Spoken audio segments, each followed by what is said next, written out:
I would have thought too. That's actually kind of interesting. Why get rid of the Yve at this point? Do they want to make sure that maybe they lean into a potential Valentina, and the Yve, you know, is just a really tough lane matchup, and they don't want to lose the early game?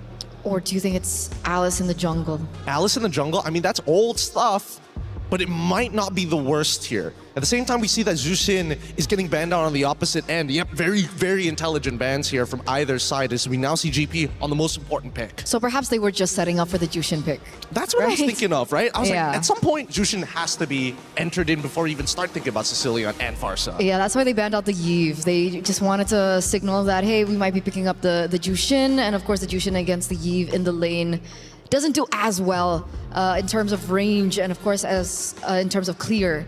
So as we get into the second phase of the drafts, this is where things are really going to just span down. Because they basically have a mirror splitting image of the exact roles on either side, right? It's not, hey, I'm going to give you a new question. It is, this is what I'm going to do. And the opposite side said, you know what? We're going to do the same. And Selena gets locked in as the dedicated mid laner. It could go into the jungle, to be fair, but it seems very unlikely. It is. And this means that perhaps we're going to be seeing something less exciting in the jungle. Could we be, is it possible to have Assassin in the jungle and Assassin in mid? Assassin in the jungle, sure. Assassin in mid, I think there's got to be a very clear setup, right? There has to be I need vision so I can do this. And if you have that vision, I think the only one that makes sense would technically be the Hanzo, because he's the only one who can just walk in single-handedly, steal a camp, and then get out. But I want to see what Falcons want to respond, because looking at the Selena, what could be going through their minds? And Yi Shin gets locked in here, alongside with the Gore to deal with a potential secondary tank. Okay, so they have like the bases covered, right? They have a really strong mid laner, heavy burst as well, a lot of high damage. I'm really worried about the front lines coming in from Team Falcons and whether or not Galaxy have enough damage to deal with them right now. What is their choice? Suyo against the Gord and the Esme. Interesting. This is a high-risk comp coming out of GP. They understand, I think we got better mechanics and we're going to out-mechanic them. And I think that Falcons, they got to prove them wrong here. If they play a solid, standardized game, they will inevitably win the longer this game goes. And technically with the Marcel and the Selena, if they can go for heavy invades into the enemy jungle, it could just work out. Well, the team comps matched up before, and it went to the way of Galaxy Phoenix. This time around, Team Falcons tries to play around Galaxy Phoenix. Will it pay off? Well, let's find out. It's game number 2. The two Titans face off once again. Miriko, Athena, take it away. Here we go, into the Ladder Dawn for possibly the final game of the day. At least that's what Galaxy Phoenix wants. For Falcons Meta, they're going to prolong the series all the way to 3 games, 1 each. Now, it's all about speed when we look at the composition coming in from Galaxy Phoenix. The Suyo, clearing fast in the jungle, together with the Season Hunter Selena. We have to take a look at the emblems later on. If it is a Season Hunter Selena, that means it's all about getting tempo, getting to the individual objective first, and then blitzing it before Falcons Meta can even react. Yep, it's all about snowballing here for GXP, and let's see if they will be able to do it. Because it turns out when it comes to our drafts earlier, it was quite surprising. Okay, now we confirm it with Galaxy Phoenix emblem builds here for the Selena. Yep, the Season Hunter on the Selena. This is classic. Usually you would use a Uranus in XP or even a Paquito. Someone that can cut, someone that can clear really fast. Almost a take there from Lemma. Delays Nana by quite a bit, and this certainly will give Fa a bit more of an advantage to play with. Definitely. So GXP is now playing right to their strengths, making the game faster. It's now all about Nucci being forced out of her Revitalize, but it's okay because now for Falcons Meta, they just have to be really careful into giving those numbers rolling in for Galaxy Phoenix. Yeah. Falcons Meta really want to try to match that speed that Galaxy Phoenix are playing with. Thing is though, they just don't have the composition to do so. They don't. I think at this point they have to just give away some of that pressure. Nocturne's already rotated though. Get out the flicker, Mountain Shocker up. Okay, that's a big resource spent. That is. Imagine, just to try and prevent the inevitable here from happening from Lemma. Although the flicker was actually used here. So might as well for Falcons Meta. Small wins do matter, small steps ahead of them before they actually try and contest this neutral objective. Now, talking about the speed of the game for GXP, if they are not able to actually capitalize on their snowballing potential, I think that might be one of the cons of what they wanted to do here for game number 2. So let's see it. Level 4 already. They go for the gank on Nocturne. Nucci. Okay, Nucci trying to hold over on the Fa. Syrinx with a successful first blood and Mystic Gush right on her face. Ling tried to run away. Also, the flicker force out. That is numerous advantages for Falcon's Mena. But Sophia and Lemma just goes on ahead of it, eliminating Jungler altogether. Ling falling in with Crimson Gleam. They're keeping it watch here. Neutral objective should be covered now. Fa right on cue will be secured. That one, and Sophia going wild onto the front line, getting just enough of the damage to take down Nucci in the process. Nocturne fighting onto 3 women here from GXP, and she's taking most of the damages, but still not enough to sustain. Numerous team fights. GXP actually turned the tides into their favor on that one. All in. Golden Hour. Lemma gets away. Nana's caught in the bad spot. Okay, she's trying to run away as fast as she could, and that might be the end for now of that very colorful fights. It looks so good for Falcons Mena. Just for a second, you thought Galaxy Phoenix's composition, their main win condition, got derailed so early on with Fa taken down up top. But then, a monstrous arrow. Clinical, crazy accuracy by Sophia. Back to back to back, landing on these crucial targets. And she becomes the assassin. It almost seems like Fa on the Suyo becomes a bit more of a distraction, just to open up for the real carry, who's the assassin in mid, Sophia. Yeah, Sophia, the first one that we saw a very spectacular Selena play today. Although we've seen that play out onto Sini as well earlier for Team Vitality. But so far, for her accuracy rate, is all over on the roof here for GXP. Now for Falcons Mena. We've mentioned that they also have to kind of derail GXP, but also not just derail, but also have to choke them out and compromise their own jungling pattern, because it looks like they're the ones copying or ones just reacting to what Sophia and Lemma is trying to do. Now we see Nana slowly making her way, delaying some of those jungle camps to just try and delay things up here for Fa. One thing that you have to notice as well is the fact that with the Soul Sever getting nerfed in this patch, it's going to be very difficult for Fa to actually look for that damage. Okay. Ling. Okay, they may just be able to compensate that if ever they're all together right now. SOD will hit out, and Names goes in. That's too predictable here for Lemma, but at least for Nucci, they still got the kill. Sophia going in hot. Kinda heavy position here for GXP. They have to disengage, and that is exactly what they will do. Looks like it's going to be a free turtle here for Falcons Mena. It comes through Names and also Syrinx being able to just shred through these frontliners.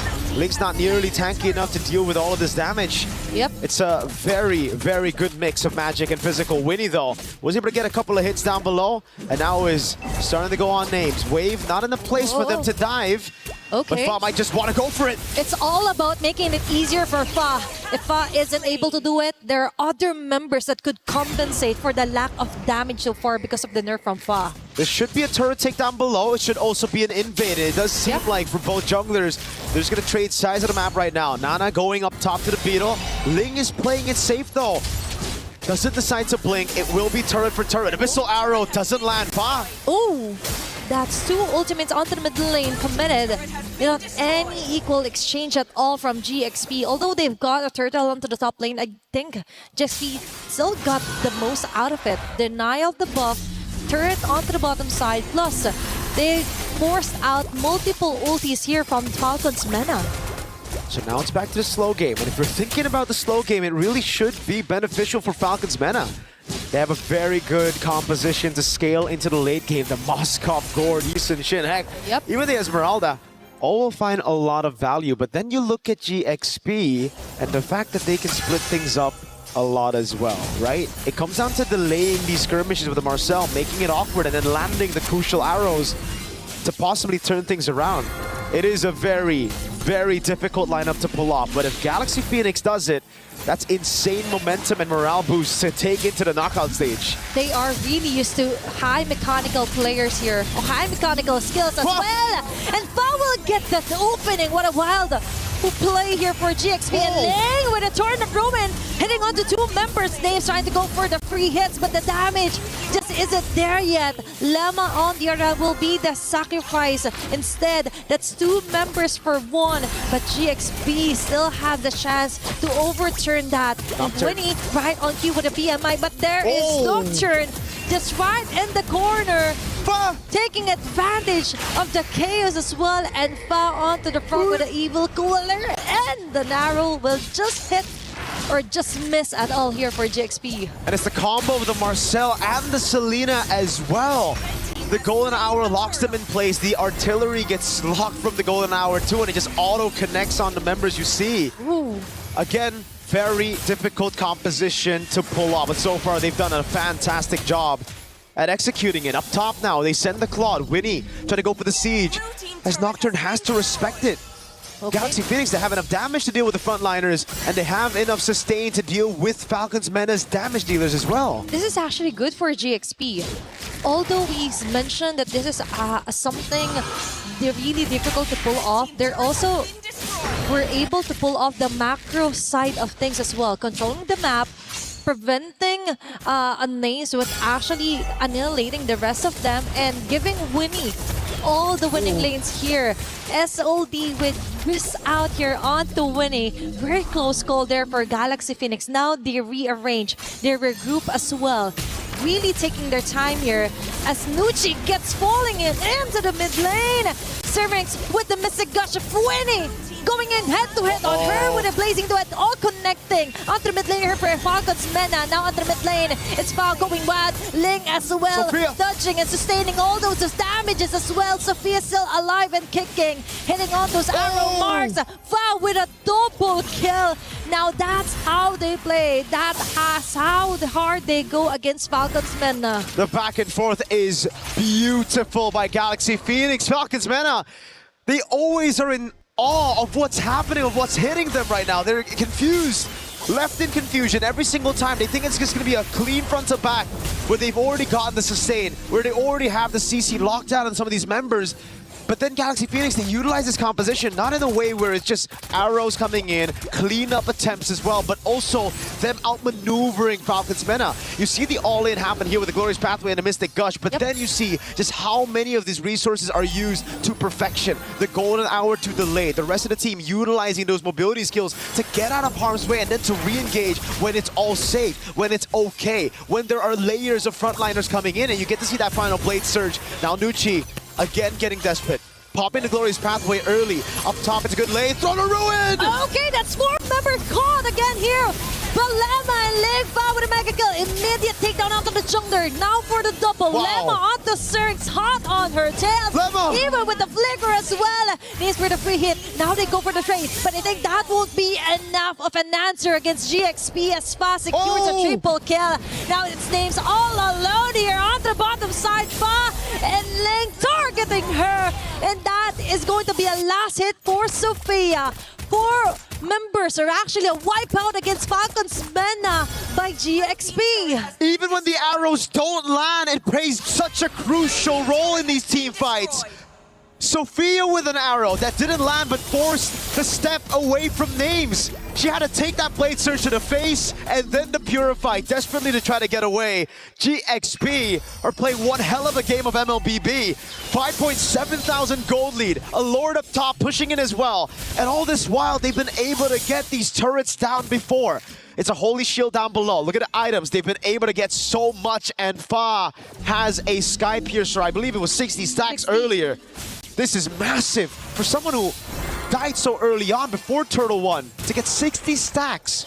After a Sky Piercer, you usually start feeding. Oh my gosh, it's all about the QSG as well from the arrows from Sophia that made it easier for Fa to actually come back from the first blood suddenly from Falcons Mena. Plus, it creates a lot of space interruptions against Falcons Mena, which is what they're exactly doing. And now its name's being targeted. holy shields pop off. Another arrow right onto the face and a follow of the tornado throw in here for Ling. There's going to be a golden R. Okay, frozen on the moment is serving. So with the Mystic Gush, they tried to find an answer and they find it on the body of Ling, but still GXP, they were able to pop off holy shields, able to destroy a base turret, and now they're eyeing out a possible or a potential kill.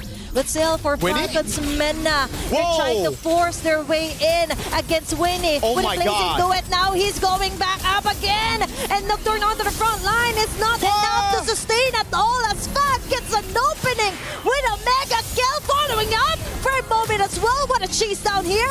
It's 2 members down here, but Nana gets a shutdown kill. And GXP, what a play here.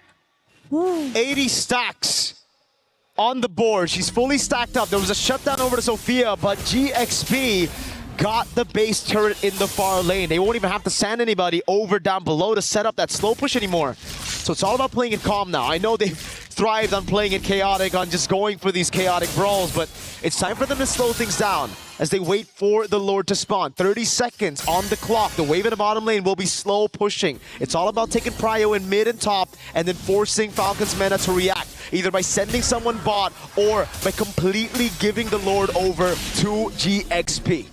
This is how they set their name high here on MWI. They may be tagged as newcomers, but with the way that they move... Oh my God, that arrow landed. It was just the Traceless that saved her. Okay, that is multiple dangers up ahead here for Falcons Mena. I think if they want to contest this Lord, they have to cross over onto Sophia, which in fact will land another arrow in the trap and Fa yet again. Incoming attack and Ling with a drone of ruin Fa targeting names. Okay, there's going to be a mini stun here for Falcons Mena. Sir ranks with a Mystic Gush, but she will be caught yet again here by Ling. Nocturne cannot sustain the 5 members attacking them continuously. But Galaxy Phoenix, another arrow in the face of Nana. Fa with a finishing move, double kill as well. Sophia might fall down, but still for Galaxy Phoenix, that is a huge win advantage. That is a huge kill advantage. And now they're slowly making their way onto the base.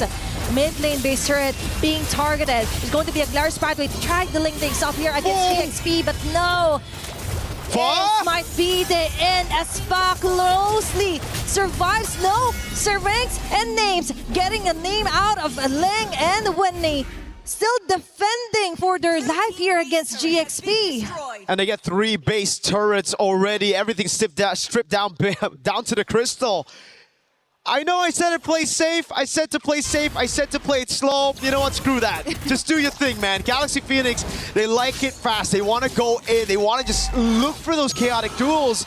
And it's facilitated through Sophia landing these arrows. It's just ridiculous how disgustingly accurate Sophia's been on those arrows. Finding these angles that makes it so difficult for Falcons Mena to react to. Another arrow again just lands on Nocturne. I'm surprised she doesn't have Wishing Lantern at this point. It's a poking tool. It's like you're playing Navaria. It's like you have an Astral Echo place on all of them. The hitbox is doubled whenever Sophia's on the Selena. That will be the cherry on top if ever she plans to build up the Wishing Lantern at this point. Because now for GXP, they got a Lord.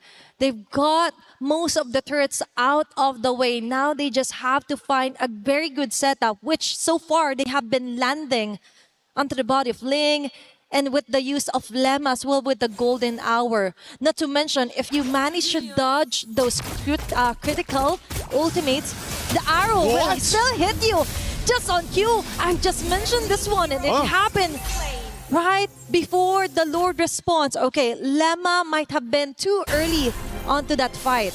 Okay, that was an overheat for sure. Yep.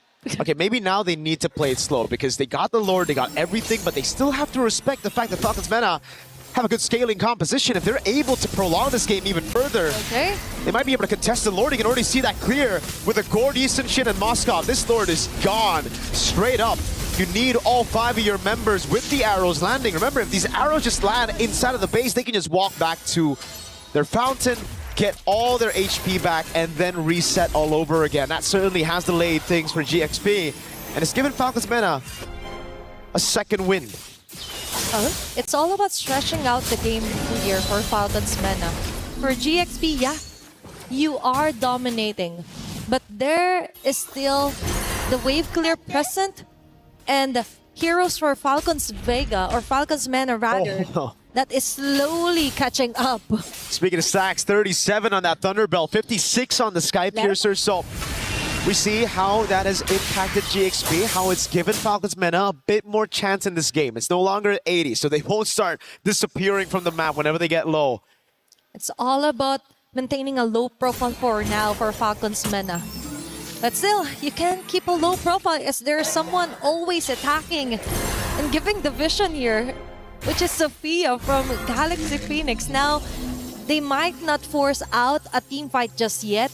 More on the macro side of things is Galaxy Phoenix needs to focus on. Look at Fa. Okay, Fa Lemma. and Lemma has other things in mind. No. They don't want to wait for the more. They want to go in. Okay, Golden R caught all the three members here. Syrinx being caught here by Ling and a follow Throne of Ruin as well. Fa with the last hit. It's going in with the Blazing Duet with Winnie, who roams in movement as well. Double kill. That's 2 members down. Now it's 3 members left to defend murder base, but no! They still get it. Fa with a triple kill. Galaxy Phoenix just got the hit. This might be the winning goal, winning moment that they need. 5 members still up. And it's only Nocturne left. And this is it. Galaxy Phoenix ensures the 2-0. A maniac for Fa. Delayed Savage, or rather a denied Savage by Nocturne, but it don't matter. Galaxy Phoenix are able to get the job done with a clean sweep. A statement victory to send them into top 8. And perhaps a declaration of war with this composition. A statement for sure.